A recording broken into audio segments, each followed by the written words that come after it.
Good afternoon. This is Harper YouTube. Good afternoon. This is Harper. Good afternoon, American descendants of slavery. Yes, I've been on vacation doing some things with my family and with my mother.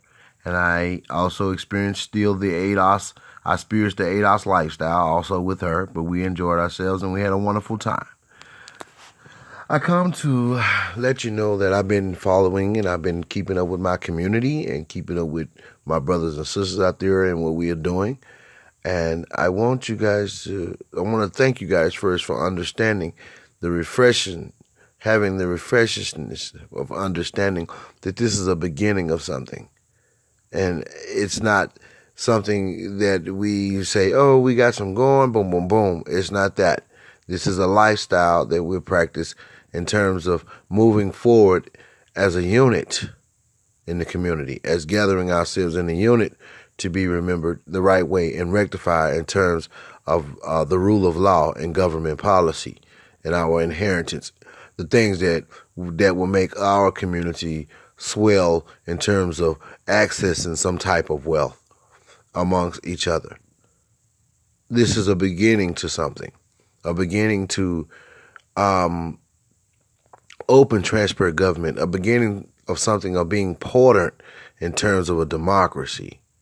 This is the beginning of something. So I want to make mention that a lot of people don't know. We understand already. We've taken account for the fact that we will receive pushback. We will receive some pushback in terms of the talking points that are opposed to who we are as a community.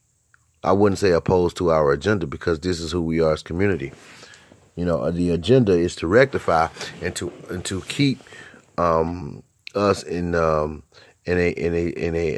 place of integrity in terms of our system, our society, our native society, and it's very important.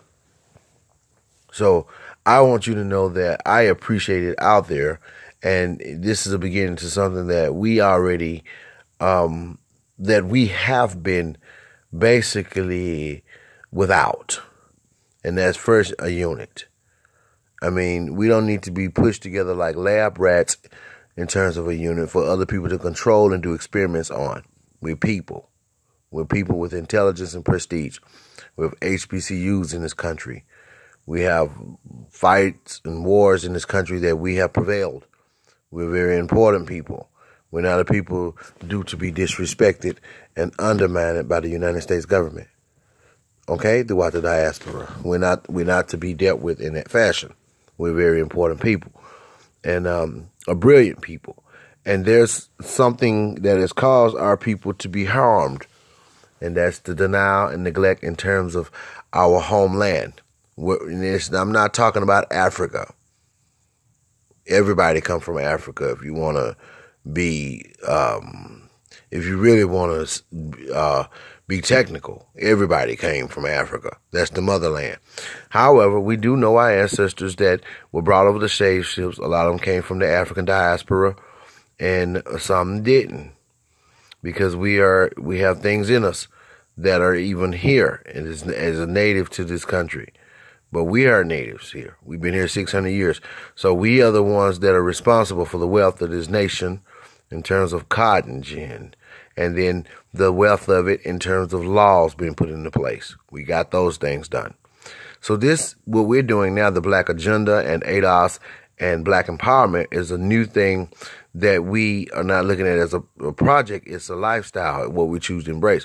And they are starting to understand. Okay? A lot of people don't get it, but they're starting to understand. And this is something we have to let you guys know who are opposed to us. You're not opposed to an agenda. You're not being opposed to a thing. You're opposed to who we are as people, and you don't even realize it because you never had to care. This is the people that are opposed to Black Americans, Black descendants of slavery, people that are in this country that have been affected by all the ingenuity of other people and everything else, and been having to eat the failure of chattel slavery and servitude, of chattel slavery and institutionalized racism being without their reparations and inheritances, laws going unprotected. That's a law that should have been protected. So we are the ones who have been suffering in that space. However, now the keys turn. We first rectify as a unit and recondition our people. As we do that, we are being effective. We have politicians regurgitating what we're saying because we are a unit. So we prevail. We go forward. But this is just to let you know and to refresh your memory, because I know that a lot of people don't really do too well without folks saying, let's go. So I'm one of the people that come on here and say, let's go. Let's keep this up. Let's do what we got to do. Let's keep looking for stuff, and let's keep exposing and doing transparent government. Like I said, I always give a shout out to Tone Talks, Yvette Cornell, Professor Black Truth, Tariq Nasheed, Dr. Claude Anderson, and others as well. Even those ones who talking out the side of their neck, I still much obliged that you're even speaking in terms of blackness. Okay? So, and Michi, I love you too. But I have to let you know that I'm very proud of us. I'm very proud that the fact that we're becoming a little bit more comfortable with being on code.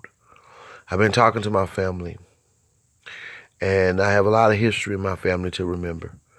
My great-grandmother graduated from Jackson State University in 1935. She was a progressor. Okay? Her husband had land. He donated it to the town, and they made the first black school, McCall High. This is the stock that I come from. But anyway, I just want you to know that this is important, that we as a family, as a community, rectify in terms of what damage has been done, especially throughout hip-hop industry and whatever we reflect from in terms of media that has abused our young men and women. But yet, we prevail. However, we prevail. And these are the talking points of a person that is strategically looking at our community. I've been talking to my mother, my family, my friends, and they didn't understand either, because we all have been desensitized through our government and its terrible morality. No more morality.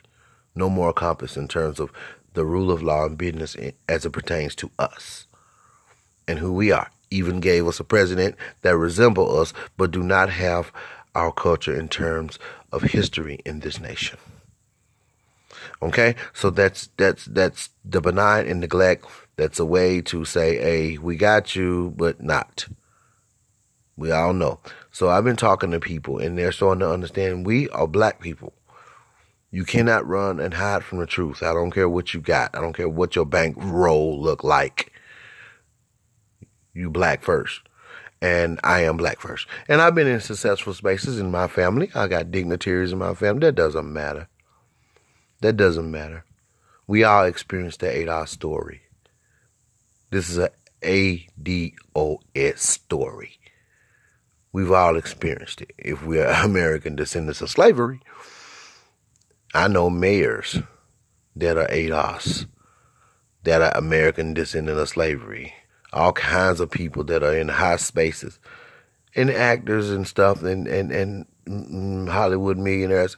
We've all experienced it, so we understand.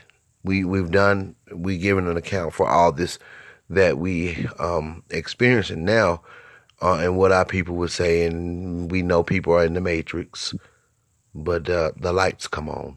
Boom, cut the lights on, cut the check. We're going to get what we deserve. And it's not about just that. We say that as so much as a figure of speech, but definitely cut the check. Because everybody else is worried about protected class and money and laws being protected. And that's what we're talking about. People not taking over what we're supposed to have. As people who suffered and ate the failure of chattel slavery in this country are the failure of abuse and neglect in this country. So I'm not going to continue to say what happened to us. I will continue to say what we're intending to do. And we're intending to be strategic and zero into our needs as a family. That's what families do. You don't go around and zero into everybody else's needs and go homeless. That's the only people who have been doing that is us. The train stops here. We look forward. And I want to congratulate all of you guys that are out there that are loving each other as black folks. We have been compromised, and near in the future is uncompromising. We have been compromised. And when we, fell into a trap where we are the only ones ate the failure of all of the crap that they have experimented on, the fourth branch of government, everything. We came from slaves in the country, and we were a threat because we're dominant people that have a great deal of leadership in our hearts and in our intellect. Okay? If you look at Malcolm X, Garvey, Martin Luther King, you would understand these facts are true. And they have used militant force to keep us out. But now we come more strategically. And we are pressing in an agenda. And this is what every group does. Well, welcome. Welcome, black people. We're at the round table of discussion. And we should be. This is what the society appreciates. Well, not from us, because they're not used to it. I don't care what you're used to. My family deserves to eat and be well and have the successful bedrock. My family deserves the prestige and the remembrance of themselves and this society with integrity. And this is going to be stamped and sealed. We will be back to talk and keep each other abrupt. But this is, I want to say, I'm back, and I want you guys to know that I'm on board, and I want you guys to stay on code and cut the check.